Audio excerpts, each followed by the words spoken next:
Misfortunes, Bhutan. Once there lived Do with his wife Butter, son Ant, and daughter Cotton. One morning, Butter asked Ant to bring dried raisin from the meffi tree. Stay away from the fresh raisin to avoid getting stuck, she cautioned. Ant paid no attention. He saw a big blob of raisin emerging from a crack in the tree and rushed forward to grab it. And he got stuck. When he did not return, Do went to search for him. Do not go near the edge of the road. You could slip and roll down the side, advised Butter. But Do moved at the edge thinking that he was safer there. He lost his balance and went rolling down the side. When Do also did not return, Cotton went to search for him. Do not walk in open spaces. You could get blown away by the wind, warned Butter. Cotton did not listen and took a shortcut across the meadow. A gust of wind blew her away. Butter waited for her family. The day got hotter. Butter began melting and finally turned into a puddle of liquid. This was the end of Doe family, which perished because they did not follow what they were told.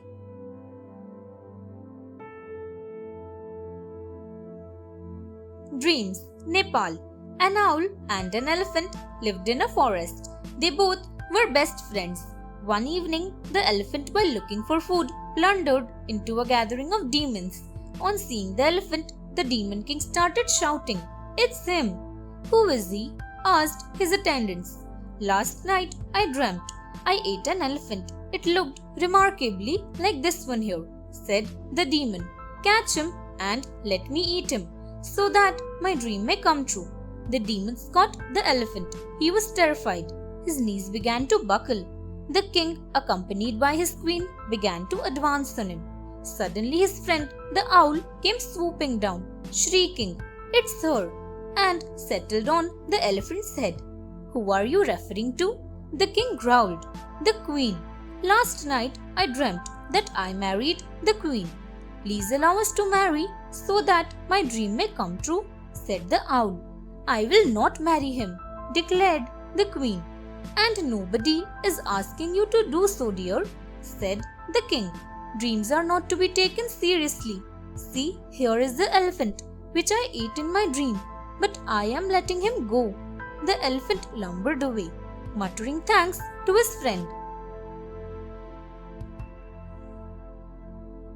The election of the king bird, Nigeria. Once Sia was the king of Calabar town. He used to call upon the animals and the birds to help his people with their work. One day he decided to appoint head chiefs of different species.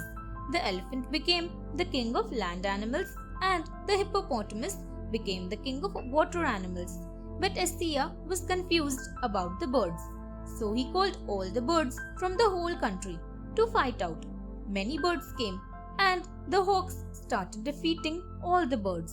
Soon the only birds left were the hawks and the big black and white fishing eagle, who was perching on a tree, calmly watching everything. The hawks began swooping on one another and were badly injured. At last they saw the fishing eagle with his terrible beak and cruel claws. Knowing his great strength, they acknowledged the fishing eagle to be their master. Sia then declared the fishing eagle as the king bird. Thus, whenever the young men of the country go to fight, they always wear 3 long black and white feathers of the king bird in their hair, as they believe that it imparts courage to the wearer. The wedding of Mrs. Fox, Germany. Once there was an old fox with 9 tails who thought that his wife was not faithful to him.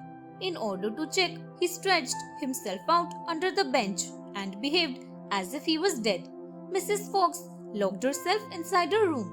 Just then, someone knocked at the door. The maid, Miss Cat, opened the door and saw a young fox. He asked if Mrs. Fox was at home. The maid told that she was in her room. He then asked Miss Cat to tell Mrs. Fox that a young fox had come to marry her. She went to Mrs. Fox and conveyed the message. Mrs. Fox asked if he had 9 tails. "No, he has only 1, answered the cat. Mrs. Fox rejected him. The maid sent the young fox away. After this, more animals came, each with one tail more than the last one, until a fox came with 9 tails. When the widow heard that, she joyfully asked the cat to prepare the wedding feast. But just as the wedding was going to be solemnized, old Mr. Fox stirred under the bench and drove away all the guests and Mrs. Fox out of the house. Thanks for watching. Do like, share, subscribe to Sahil Book House.